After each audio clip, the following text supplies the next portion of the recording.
Your Honor, would the court permit if anyone comes in late to be allowed in during closing? Oh, who's late? I think, oh no, I hope it's not. I'm going to break my argument down into 4 parts for the court, but before I do, I must say what part of this case is not in dispute. And that is that Ms. Holly Bobo and her parents and friends and family are the people who make West Tennessee a special place. The horror of April 13th, 2011 remains an unmitigated tragedy, and nothing I say diminishes that. An outrage that this crime took place is not relevant in these proceedings. The 4 parts to my argument are the story of this case. I'm going to address constitutional violations. I'm going to address the proceedings themselves, these post-conviction proceedings themselves, and end discussing the obligation that the court has.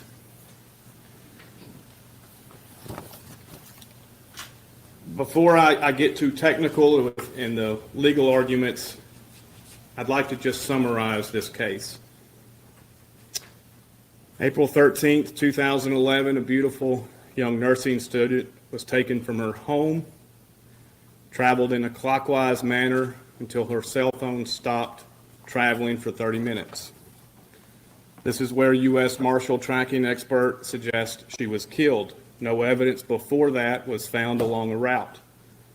A bullet consistent with a defect in her skull was found next to her remains.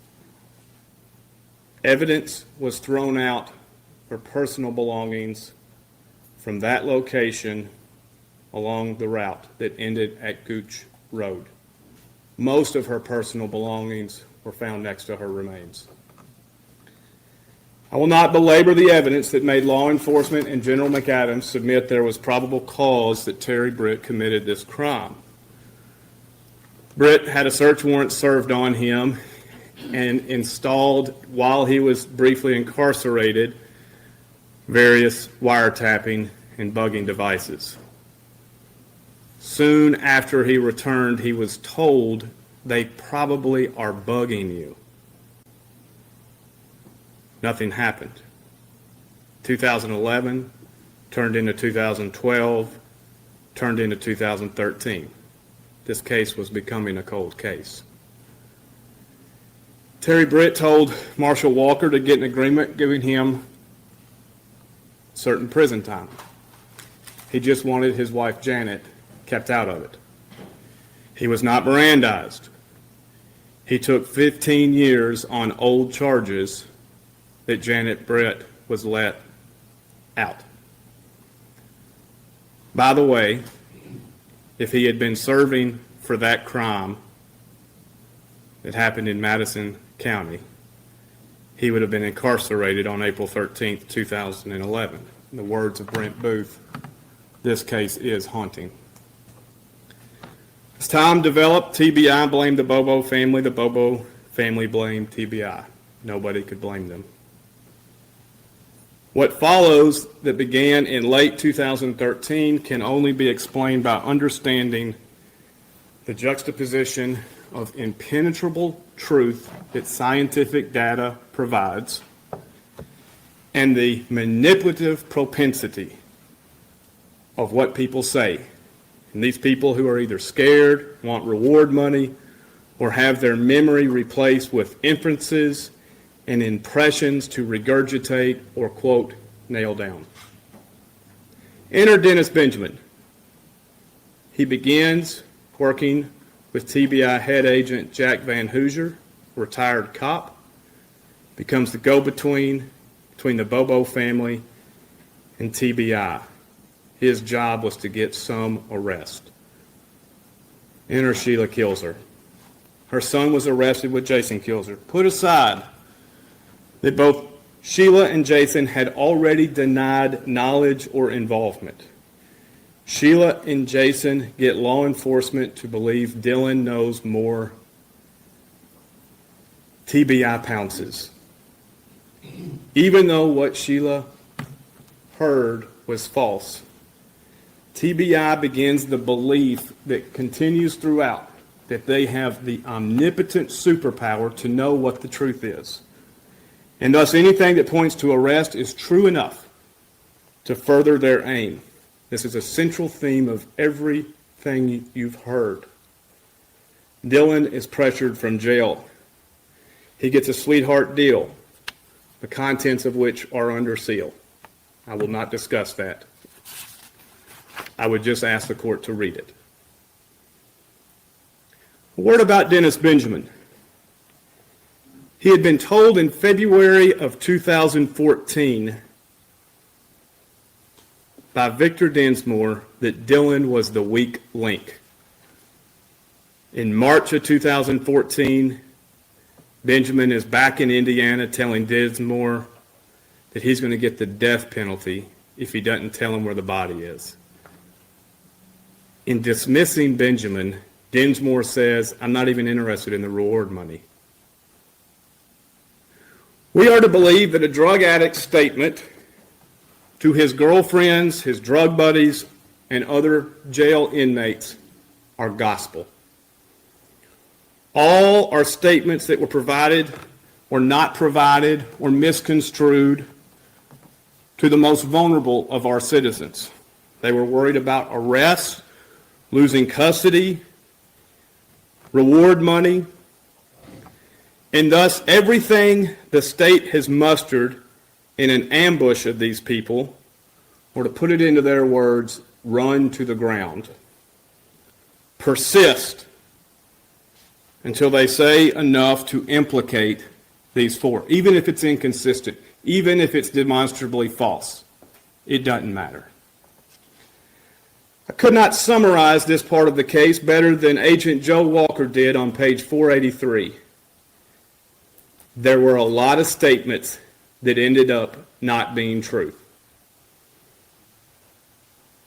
Now it's time to find the credible points of data that corroborate this scientific data that cannot be manipulated. What a pivot. None exist. Every single part of their life was searched for DNA evidence. None. Fingerprints. None. A gun that could have been used in the crime. None. Nothing. Not the palm print at the Bobo house. Not the crop print. Not a single thing. They have that a meth addict scratched his arm. Dylan's statement is thoroughly rebutted by the cell phone records. It's no wonder why within weeks of Jason Autry's story being released, his attorney wanted the cell records just one more time. Instead of saying Dylan's story was not true, the state has tried more creative avenues by saying it was too self-serving. After he made the statement, he was politely escorted to jail where he has been ever since. Fugitive tracking experts placed the location of death where the remains were found. He was needed to be an expert when the state was trying to solve this crime. You heard from Agent Frizzell today. When his opinion did not fit within the strictures of the manipulated testimony, he was discredited. Could not show it any better today. Agent Frizzell and I recreated Marshall Walker's map. The foundation of my entire trial has been trying to explain April 13th, 2011, and when I finally had Agent Frizzell under cross-examination, he showed the same thing.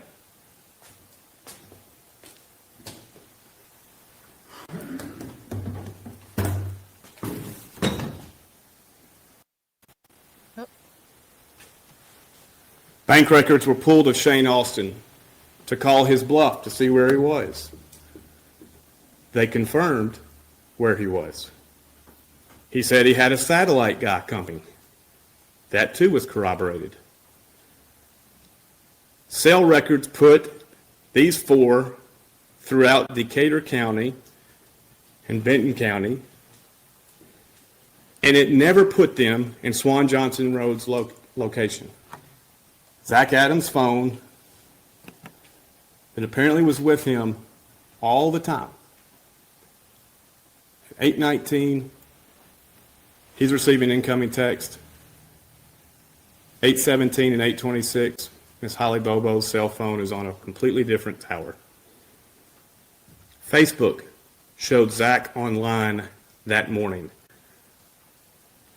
Nothing made sense, and yet these men were on trial for their life.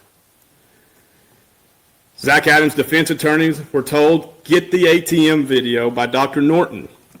The bank said no such software existed, and TBI agent said the ATM transaction was not covered by their videos.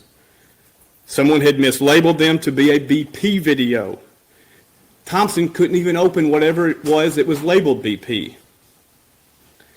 And a word on an alibi. We heard delicious. They said that this ATM was baking an alibi. Well, one thing about baking an alibi, you tell law enforcement. Why didn't they tell law enforcement about the ATM? You heard Walker and Booth say, I don't remember the last time I went to an ATM. I doubt anybody in this courtroom remembers the last time they went to an ATM. They say that every time they gave law enforcement, they lied. They're on drugs. They're saying what the things they remembered of that day.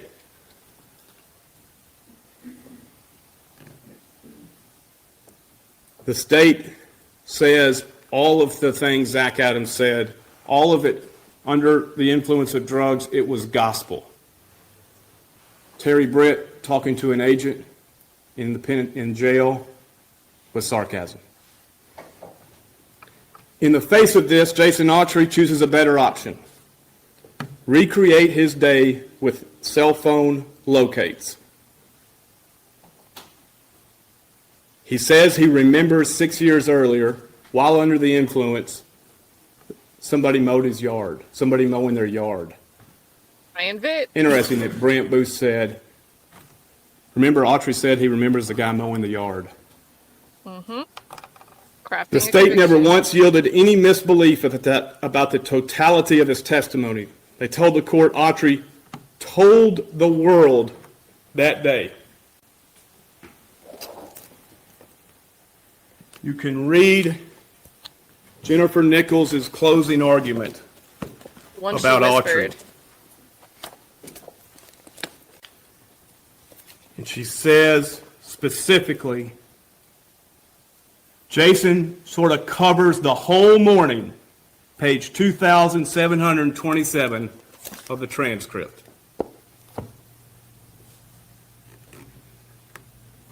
Sure, they got the gun wrong. Sure, Autry got the gun wrong. That could be fixed. The .357 became the .38 revolver with a .357 barrel became the murder weapon.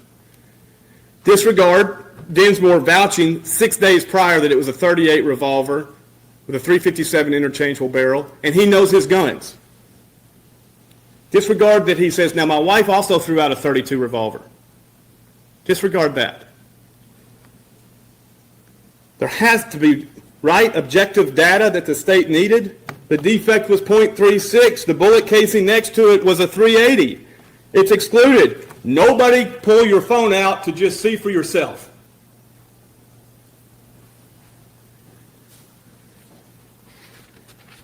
They say, oh, Bradley Strawn sold it to Shane Austin. Disregard Bradley Strawn's testimony. That never happened.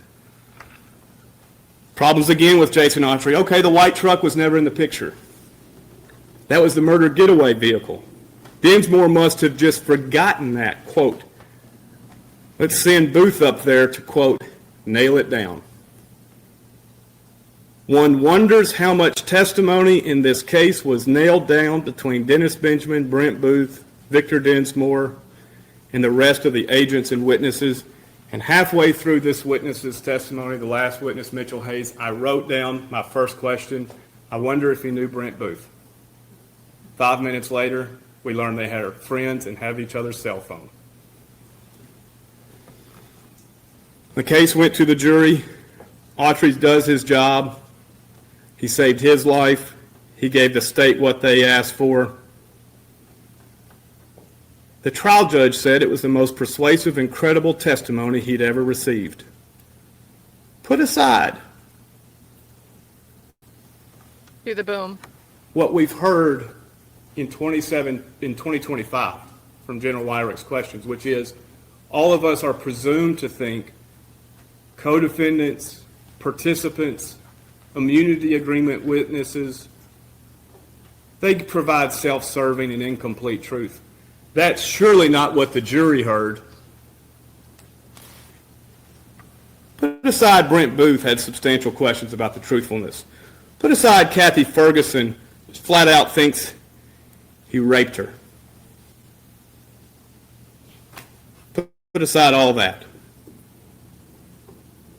The conviction withstood the appellate scrutiny. But then one canary in the coal mine had not been forgotten about. Buried underneath 4 terabytes of discovery, everyone seemed to have forgotten it existed. And I am discussing the video of these gentlemen at the ATM. The backstory we know is Terry Dicus and Ricky Inman were going through trying to find between 8 in the morning or 7:30 in the morning and 9:40 in the morning, trying to find locations of Holly Bobo or somebody who might be driving. The records show exhibits where they were labeling, but stopping at 9:40.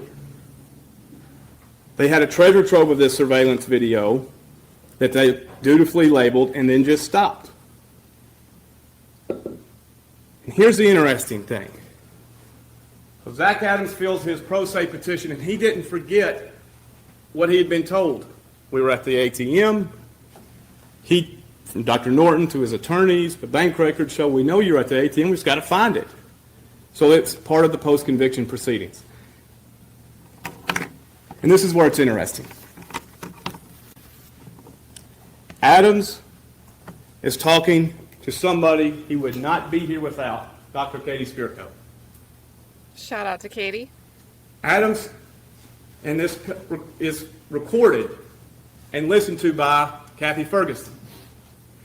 Kathy Ferguson testified, we heard them talking about this video, the potential of it. We heard Zach say, I remember going into the ATM backwards.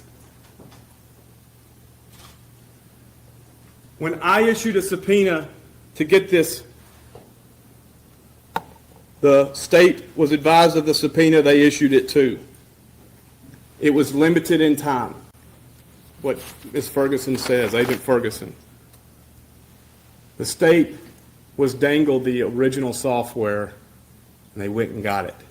We'll come back to that. Months ensued. I finally filed a motion because in the January hearing on the amended complaint about this, General Boiano brings the laptop that has the still shot of the truck going backwards. The same still shot, the state also argues, shows nothing. It showed something for them to have it on their screenshot when they argued in front of you. And at that time, Zach Adams says, that's me. No one knew about it until these pleadings. No one. Agent Booth, then General Nichols lied to you about it. They said, we remember seeing it before the trial. Cannot tell you how much I appreciate Kathy Ferguson for honoring her oath and saying Booth's mistaken, because it's not true. It makes perfect sense nobody saw it. General Hagerman says he was the expert of the 4G terabyte hard drive. The 4 terabyte drive, he was the expert. He never remembers seeing it. Terry Dicus stopped surveilling at 9:40. Agent Ferguson was the lead administrative agent. She never saw it. It was only relevant in these proceedings. Walker, who was in charge of going from the bank records to seeing if they were covered by the videos, he said, I didn't see it because I didn't look. It was mislabeled by an intern. Again, Zach's lawyers couldn't open it. What does it do? And I have belabored this.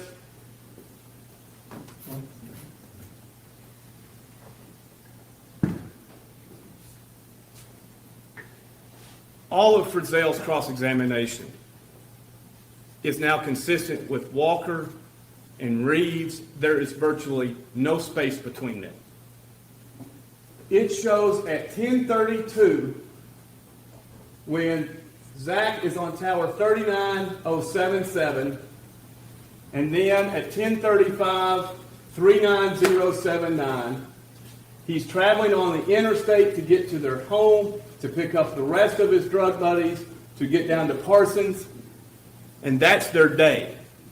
You cannot go from where Autry says they were along this route and make it to the ATM by 11:12 a.m. We've proven that. Nothing the state can ever show rebuts what the objective science reveals. All the statements in the universe, including the guy fishing whose wife was a Facebook friend and he's buddies with Brent Booth, does not rebut what the cell records, the bank records, and the ATM video show. That's why I've spent all of my time on this dry erase board.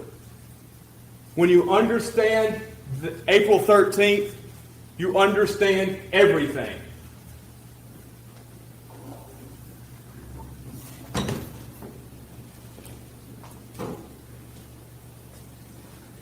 I asked Agent Booth, as an investigator, is your job to tie up independently corroborating bits of data like bank transactions and cell records to say where somebody was? Answer, I didn't do that. I don't remember that. So the court must ask itself now, how can this be? And I submit it is only for the constitutional violations that took place. Your Honor, I submit first under Dellinger, I have proven that the ATM is new. It exists the same way all other new evidence exists. It was out there in the rules of quantum physics that existed. Nobody knew it. Nobody. And the fact that Agent Booth and General Nichols were not credible validates it. Because Agent Ferguson and General Hagerman, you can test their credibility, validates it's new. It proves actual innocence. If I have argued actual innocence throughout this. If the court does not find by clear and convincing evidence of actual innocence, then the court's analysis falls to whether first, standalone constitutional violations warrant a new trial, and if not standalone, ineffective assistance to counsel. This evidence is largely interwoven with each other. I suggested in opening, I'll suggest again, find your facts, and then you'll understand when you apply the law how to apply. A defense to the standalone grounds is whether it's been waived or whether it's been previously determined, such as if you have a suppression hearing, you can't argue in a PCR. The standalone, the Brady violation of Jason Autry's sentence was not revealed to the jury. The state had decided, General Hagerman, the state had decided they had virtually no case. They never communicated that to the defense. Autry, as a state agent, he was provided an immunity agreement, and he came to the court and he lied. I'll talk more about it briefly. Prosecutorial misconduct and or Brady violations. I'm just going to briefly touch on them. I'll get to them in a second. Jennifer Nichols telling the jury the 380 was excluded. No, it wasn't. That the truck had been put in the Dinsmore's garage. No, it wasn't. That the ATM video was buried in discovery that nobody knew and then mislabeled. And at this point, I think the court can see, when I asked Agent Frizzell, did anybody try to go back and look at this surveillance data? I mean, Just think for a minute the millions of dollars, it's in the transcript, the millions of dollars the state had for this. But they act like it's an inmate and an appointed attorney's job to find a better, more clear version of ATM surveillance data. And then they run and get it first.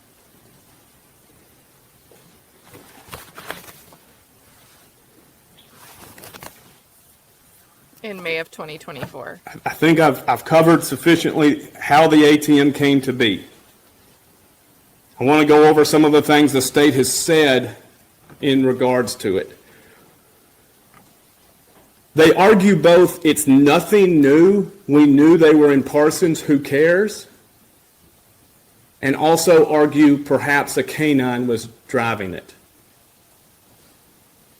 They argue you can't tell if it's them. You can't tell if it's their same vehicle, although to his credit, General Hagerman says, yeah, the same hubcaps, it looks very similar, or similar. It's the exact vehicle they had impounded.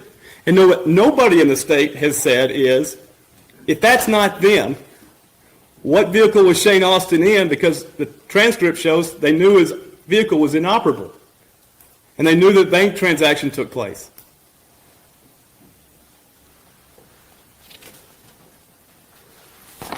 Dylan Adams said, that's me, the BP, standing there. Dylan Adams said, that's me in the car. Zach Adams said, that's me in the car. Jim Simmons testified, so far as we knew, there was no video. He's the one that subpoenaed the bank for the video. They both said they never saw it, and they said how important it was. Gonzalez remembers no conversation about the ATM video. Its importance was understood at trial. That this route that I have discussed about Autry's lie, if you read the trial transcript, and General Nichols, she knew when to object. You sure did. Page 1,313. And remember, the testimony is the TBI agents, they ran the route themselves. They knew the route that Autry was going to testify about. The question discussing the way back. Question on line 10. So then where would you have gone after that? Answer, at some point in there it was determined they were where they was, and I proceeded to make my way to 30 Yellow Springs Road. How did you make your way over there? Answer, maybe through Coxburg West, comes through at Eagle Creek. General Nichols. Your Honor, at this point I'm going to object to when the witness says probably. If he doesn't know, I'm going to object him just guessing and speculating about which way he went. Good Jennifer She knew Nichols exactly what impression. she was doing. As if she knew the route was impossible. Because she's the one that says today or in November, we knew they were in Parsons, big deal. I wouldn't lie to a jury. We'll come back to that when we discuss sanctions. Oh, yes. The gun. It's not merely what gun was used. The gun, the .380 round next to the remains, is important because it is another bit of data that validates John Walker's map.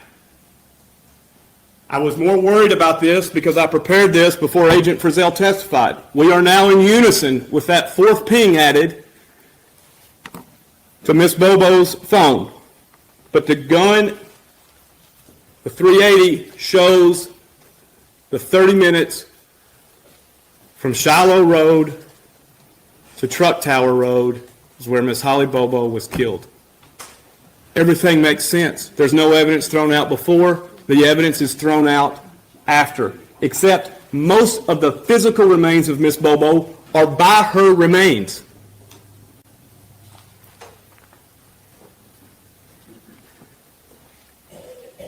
Six days before the .32 revolver was pulled out, Victor Dinsmore says, I'm 100%, I know my guns. It's a .38 revolver with a .357 interchangeable barrel. Jason Autry initially said it was a .357. Why did he say it was a .357? Well, maybe he knew the Austins had a .357. Maybe it's based on discovery that a .357 had been pulled out.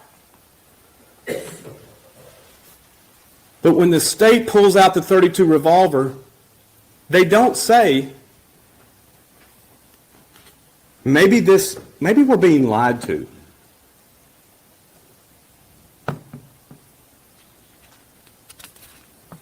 You know what we haven't found in the 2 years of this post-conviction proceeding? The .32 revolver that Victor Dinsmore says they threw in a pond.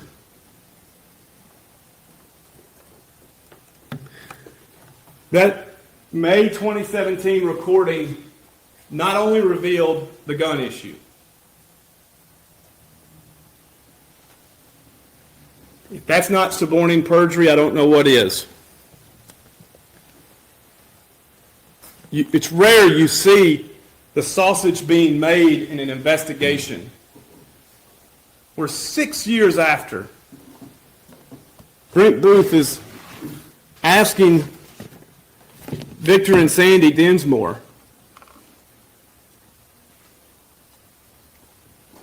could it have happened? No, not happening. Brent Booth, I'm trying to get all these details nailed down so I can settle this damn case. His words. Victor says, there's no way that's happening. You never know what a jury will do. Booth says something interesting then. He says at the time they were hiding the garage, they were cleaning the truck out to hide it. When? What time were they doing that? How? There is no scenario where that's possible on April 13th, 2011. None.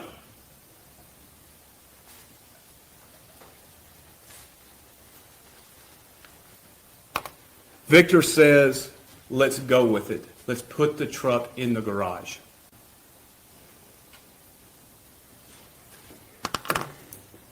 And the state, the prosecutors don't say, well, I'm cleaning my hands of Victor Dinsmore, I'm cleaning my hands of Agent Booth.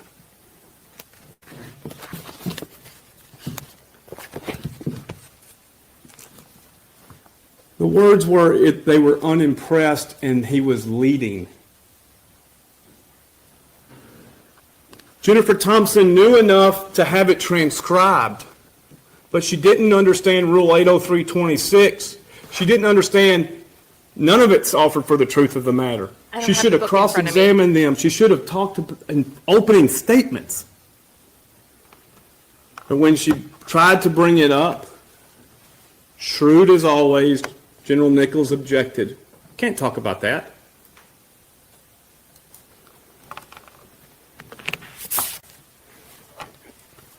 When we started these proceedings, Your Honor,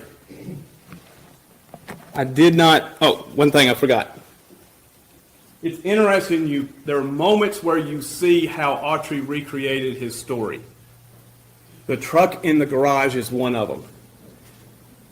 Valerie Trout's IR discussed that the Dinsmores remember a truck being hidden there.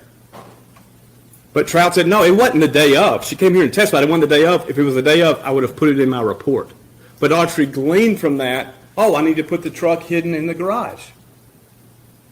When the case started, the first day I lost the motion in limine on Autry's testimony. I did not think I could prove to the court Autry lied.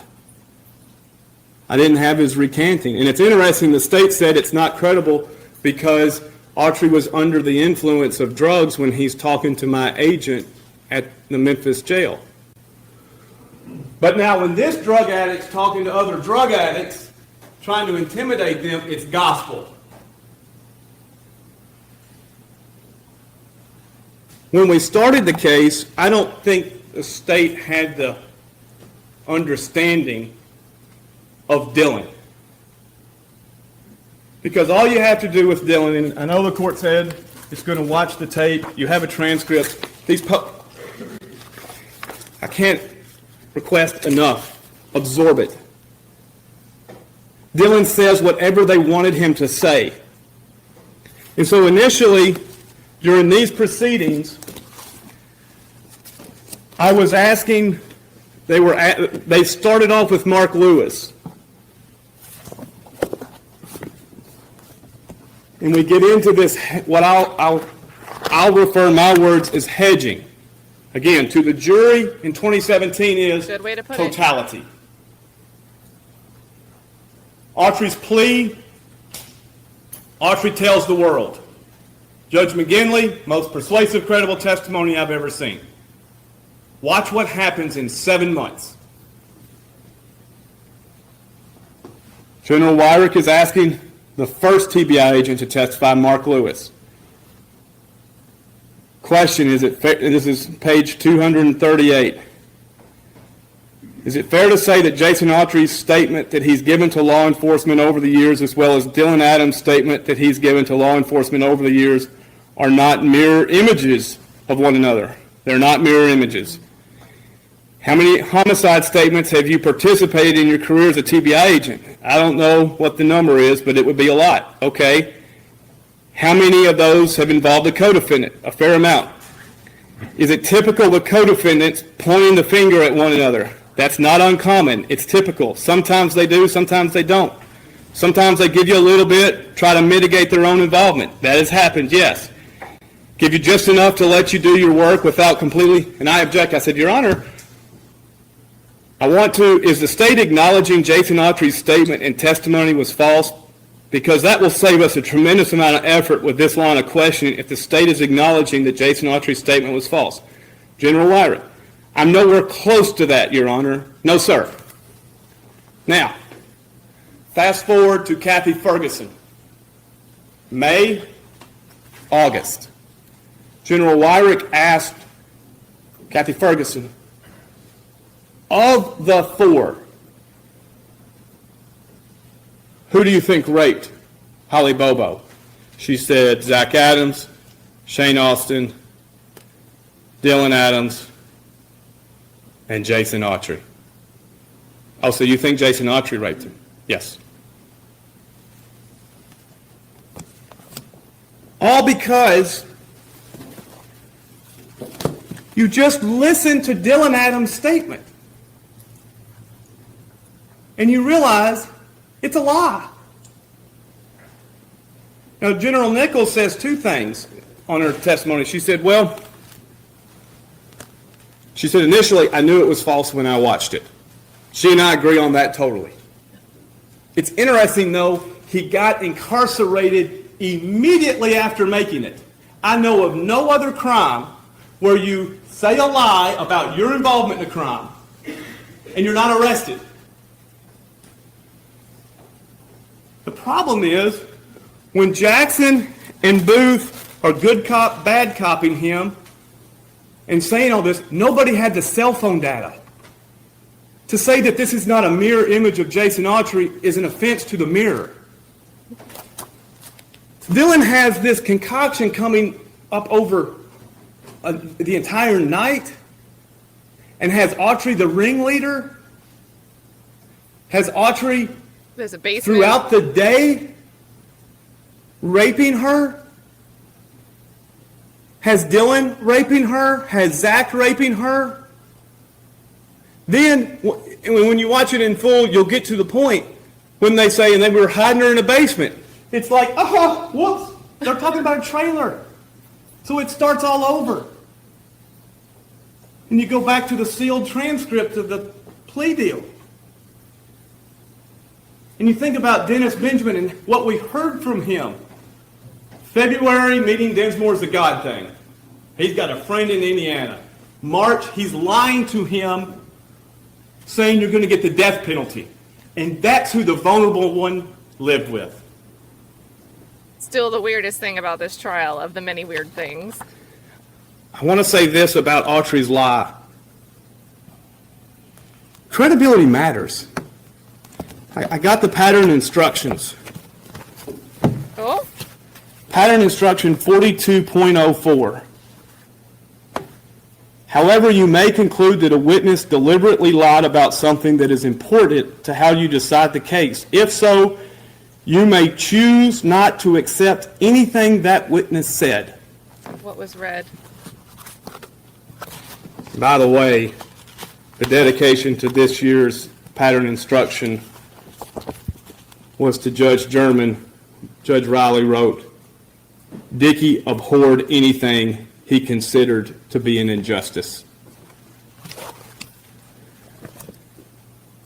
But the state says, okay, in 2017 we said Jason Autry, total mourning, total testimony, total truth. Now they say, oh, you silly jury, you should have known better. You should have known that co-defendants do this. You should have known that it was a self-serving statement. You silly jury. I have custody cases all the time where you lose custody of your child if you lie. I don't say to the judge, listen, dads lie, moms lie. You know, it happens. Don't follow the law. The fact that their lead agent says Jason Autry was not truthful, but they find a friend of Brent Booth to come here and say, on a random day crappie fishing, he remembers a gunshot going off, and he remembers it echoing, and the court will listen to the exhibit. You listen to them. They're labeled how far apart they are. You listen if you hear any echoing. When he got up about halfway through, I wrote to write this question before he said anything. I wonder if he's friends with Brent Booth.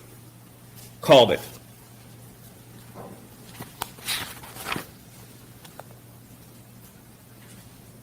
We did not know, the record did not know, that Dylan, it's all started with Sheila Kilzer. Kudos to Mark Lewis. He testified Sheila Kilzer wanted her son to get a deal. Kudos to Mark Lewis for explaining that.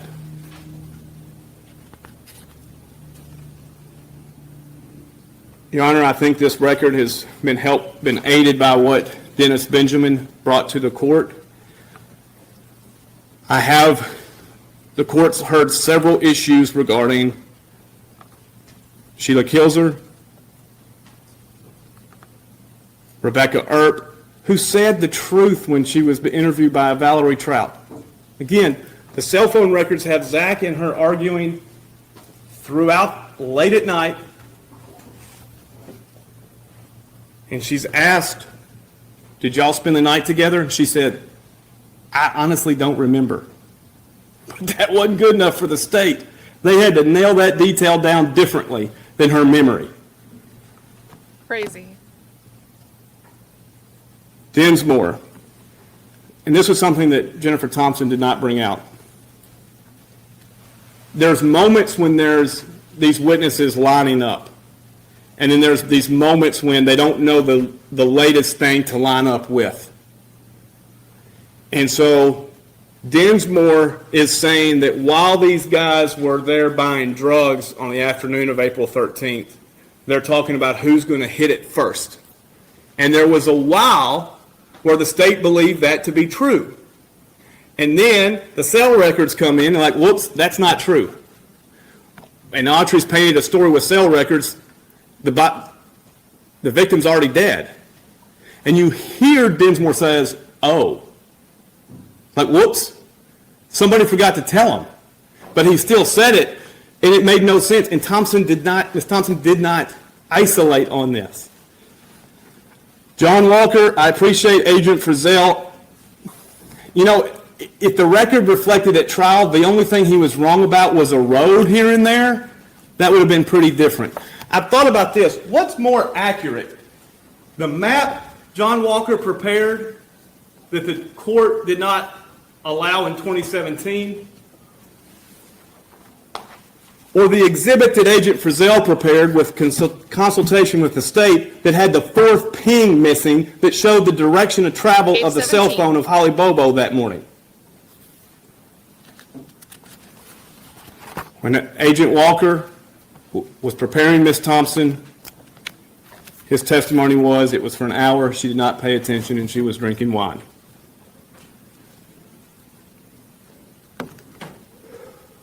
The credibility of Jennifer Nichols and Brent Booth. They're the only two who said, I saw the video beforehand. Your Honor, I submit there's credible evidence that the court received then General Nichols, who testified in November, was the least credible witness this court will ever see.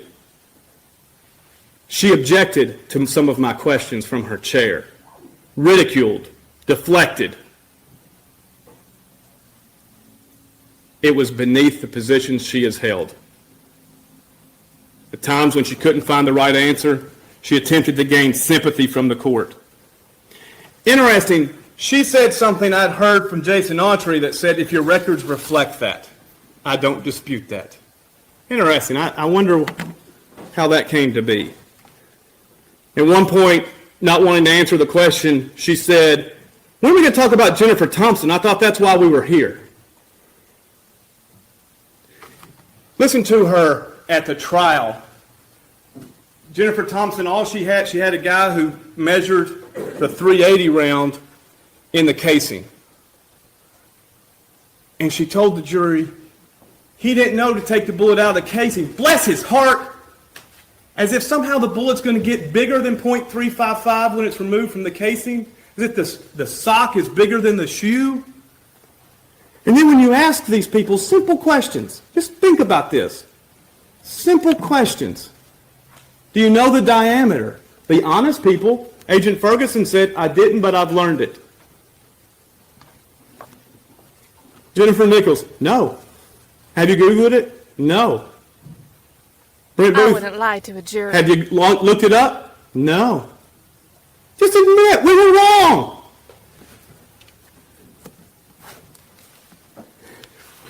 Silly jury.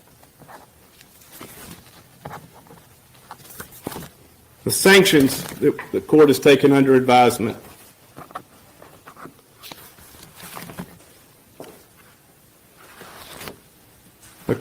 The state is asking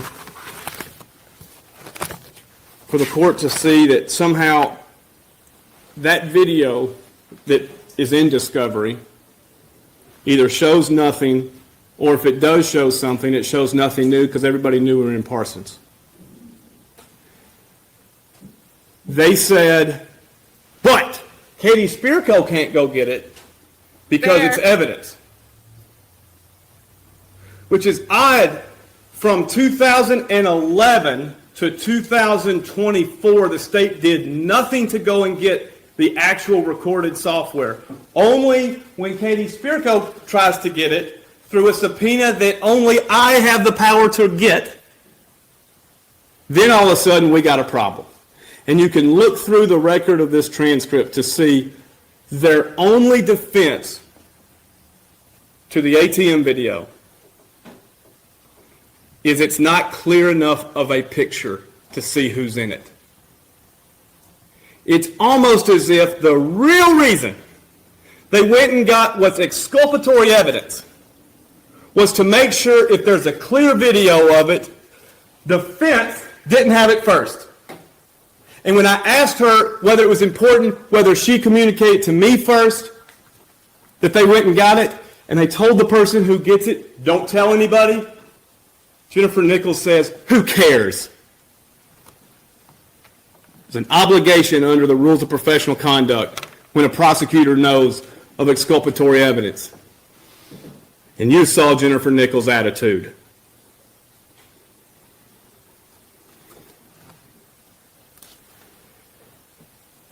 All of these things, Your Honor, combine for these standalone issues I've addressed in my pleadings. I'm now going to address ineffective assistance of counsel, and I have 12. I'll not belabor the point. Again, if I have not proven these are worthy enough on its face to survive the Rule 28, Section 5 defenses, these fall to ineffective assistance.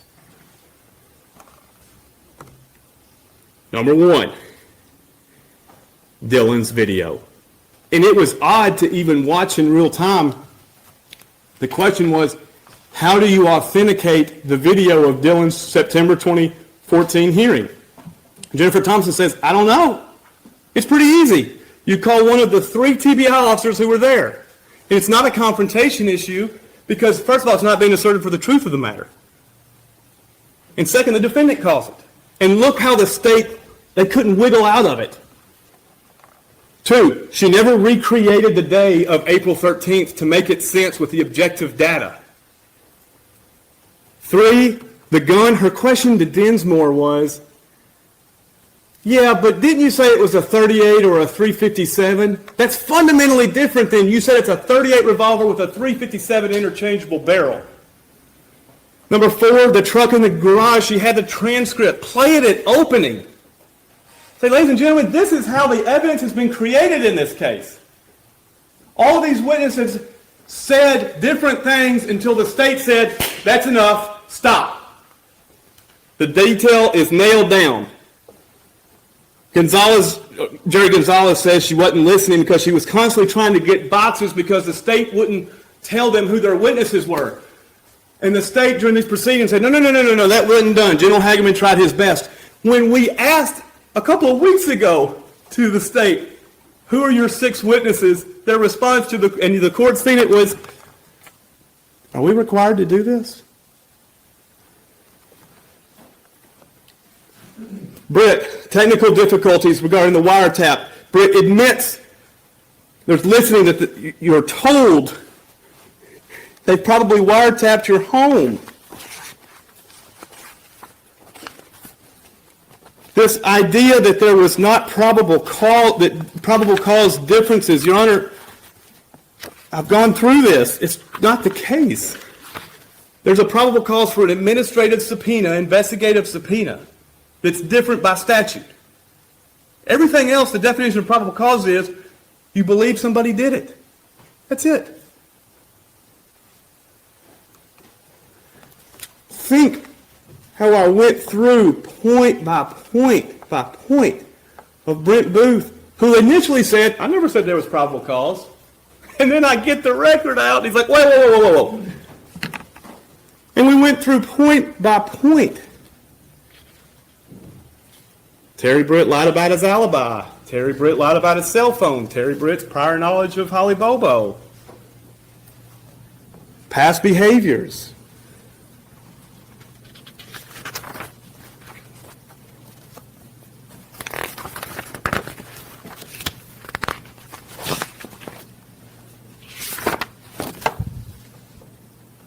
Thompson could not open a video. She should have gotten IT help to open it.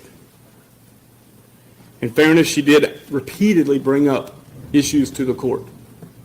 The transcript of the motion hearing speaks for itself.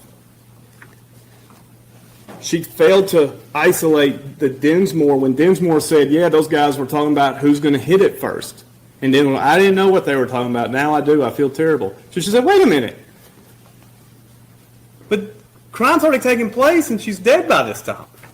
She didn't isolate how all of these witnesses, just because they say some things that sound similar to other things, it doesn't make it true when you have people who are facilitating these witnesses back and forth. She should have played the ERP video. Honestly, I don't remember. She didn't force this fundamental question of the day. Look at the corrections officers. They are tuned in. Which is, they just pulled off the crime of the century. They just get back to Austin's house. The records show their call was at 8:50. They now have no idea what to do with the body. So they call Jason Autry, who comes in where they drive to the river to dispose of it. They then don't dispose of it, and they drive all the way back. Put aside they drove, and you'll watch the video of Paul Dillon's route. It's nothing but woods. But they're still driving. And then at this point, even though you cannot get to this route, Thompson does not say, does it make sense now that they say, all right, we know a satellite guy's coming at Shane's house. Let's just leave everything here and make our way to Sonic. That's what the proof that Autry bound them to. Put aside this issue. The remains were found with personal property. How'd the personal property get there? If they were throwing all the evidence out, wouldn't they have thrown all the evidence out? Instead, In the burn they barrel? make sure to keep some belongings together, and there's no explanation for how that could be. Because they say the truck was hidden in Dinsmore's before all of this. It's impossible. And Thompson never drove that point home. She should have told, number 11, she should have told Zach Adams, Zach, you're on trial for the death penalty. I need to let you know I have antidepressant medicine that's being upped up because of how I'm being treated in this case. You say, well, that's true, but somebody was being mean to her. Is the attorney's job to not at least tell the client, you need to know my mental health is deteriorating, which is the 12th point she should have withdrawn. I could not say it better than Forrest Richardson. He analyzed quantity, not quality. Jennifer Thompson's problem is not that she didn't know the case. She couldn't tell the jury about it because by September 2017, she'd been ridiculed. Her own co-counsel filed a motion to withdraw, saying her problem was she believed him too much.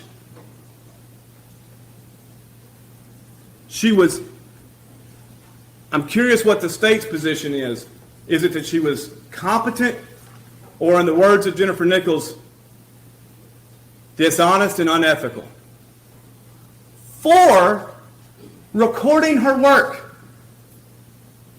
Can you imagine if we didn't have the recording of Dinsmore and I was trying to tell you, Judge, I think there was perjury suborned during that day. I think Dinsmore said he didn't remember. If I didn't have a recording, they'd be like, ha, whatever, trust us.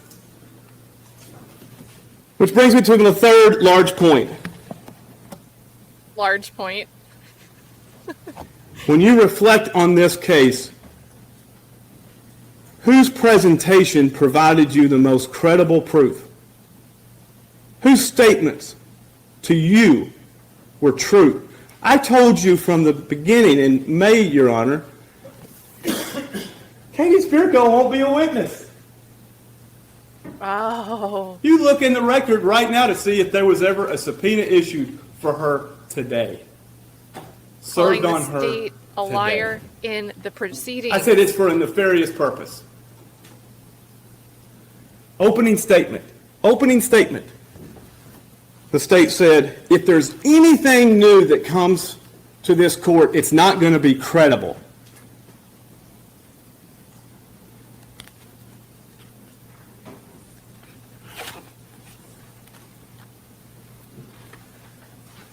I submit I have presented to the court objective scientific data that cannot be manipulated, like testimony of a fisherman 14 years earlier.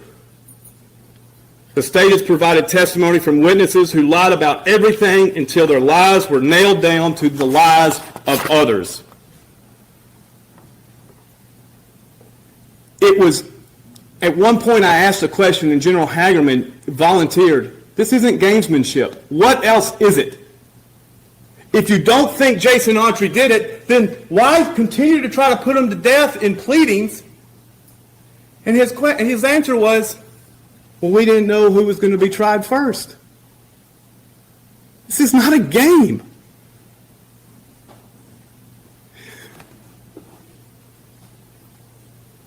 I've told you about the .32 revolver that we've never found from Dick, the second one apparently. It's been in a pond. Think about this. The state has asked you to consider the prior evidence, which is part of the record, that Zach made all these statements to drug addicts,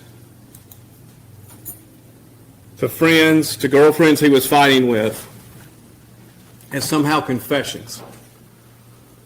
They have incarcerated him since March of 2014, had the ability to wiretap every single thing he's ever said, listen to every phone conversation he's ever made. They don't have the first sentence uttering a single statement that he had any knowledge of what happened to Holly Bobo or any involvement.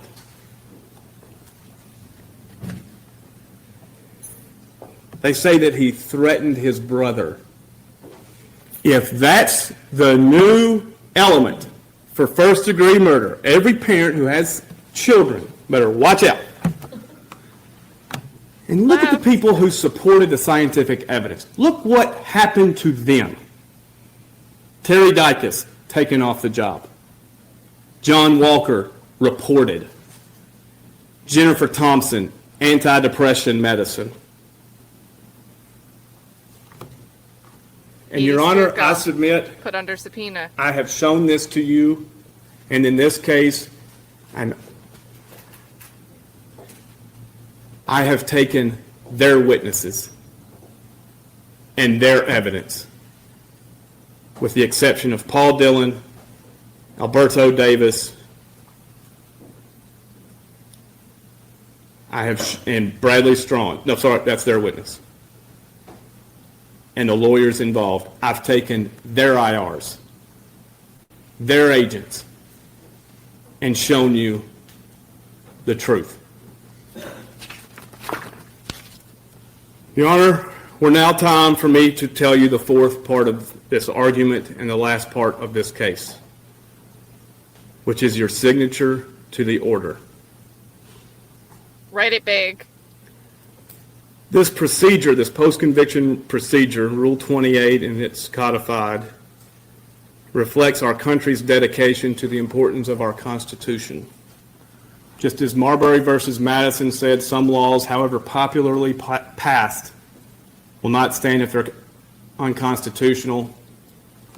Neither will a jury verdict stand if it's the product of a constitutional violation. These provisions are not trivial. Due process, effective assistance of counsel. I will not lecture the court on the Constitution. I will just say this. It's what our men and women in uniform defend with their lives.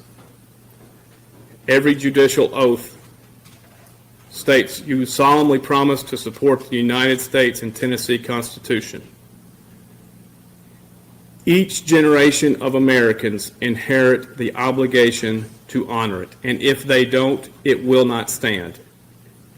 At times, it requires good and honorable men and women to speak up and stand up for it against powerful and popular forces.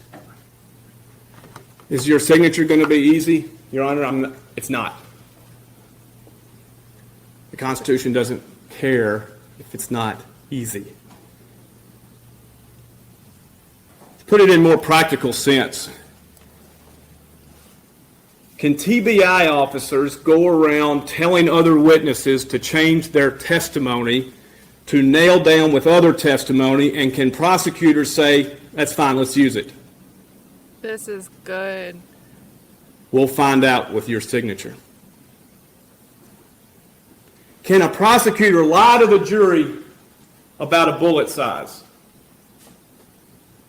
We'll find out with your signature. Can a citizen honestly be said to have had effective assistance of counsel if the attorney was ridiculed, her first chair abandoned her, she had mental health problems, she never presented alibi evidence, she did not understand what evidence is important and how to get it admitted? We will find out with your ruling. Can the state mislabel then lie about its existence. Evidence that either exonerates or tends to exonerate the witness, and then when they find a more clear version of this evidence exists, can they surreptitiously obtain it and tell the custodian, don't say a word about it? We'll find out with your ruling. Here's the irony, Your Honor. This ruling's not going to affect me. I'm going to go back to Hickman County and divorce people. I can tell you who is waiting on your ruling. Every dishonest member of law enforcement and prosecutor that is faced with a weak case. Your green light, if you condone this, will be the best they could have ever hoped for. And to be clear, I am not saying every law enforcement or prosecutor in this case or throughout the state is either dishonest or corrupt. We live in a state that prides itself in law enforcement, and we should. Those who do their job honorably have the utmost regard for everyone in this courtroom. It is to them this court owes the duty to not reward the bad conduct that besmirches their life's work. I would read to you from page 504, retired agent Joe Walker, to be your guiding light. If there's evidence that cannot manipulate that Zach Adams was not part of this crime, you want him out of jail, don't you? If Zach Adams was in jail unnecessarily, sir, I couldn't sleep at night. I can promise you that. Is today the first time you learned that you did not look at the right video? Yes, sir. Do you feel terrible? Again, sir, I don't know. I don't feel terrible until I know for sure. You're worried, aren't you? I would hate to think that it would be, but I'm not certain at this point. No, sir. Chaucer wrote in Canterbury Tales, if the gold rust, what chance does the iron have? If Chaucer were here, he would say it this way. If this conduct, in this case, is not corrected in such a high visibility case, what's going to happen to the low visibility ones? Your Honor, subject to any post-trial filings as the court requires, this largely concludes my appointment to the court under Rule 28, Section 610C2, whereby I have reviewed the pro se petition, filed the amended petition asserting other claims which the petitioner was arguably entitled to, interviewed relevant witnesses, diligently investigated and presented all reasonable claims. To say that this has been disappointing and at times disgusting and even intimidated to present to the court would be an understatement. I read no such exceptions to Rule 28 that could have made this easier for me. I would be lying if I did not say I wish such exceptions existed at times. I found myself this summer working late at night often on this case and moving offices across the square in Centerville. One artifact I came across was an article in the Hickman County Times from 1981 where the then assistant prosecutor resigned because he was so upset at the corrupt, dishonest judge who presided over the court. 1981. The prosecutor not only wrote the resignation to the judge and the DA, he allowed it to be run in the Hickman County Times. The letter reviewed in detail the horrible acts from the bench this prosecutor had witnessed. And he ended it by acknowledging that this resignation made public will cause a financial cost to his future that he regrets. But he would rather his children grow up poor than to witness him stand silent in the face of such corruption and dishonor from the very institutions we cherish most in our country. The author had a daughter who has since taught history and government and a son who followed in his footsteps.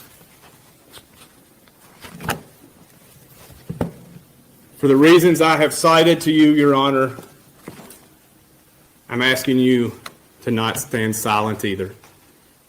Thank you.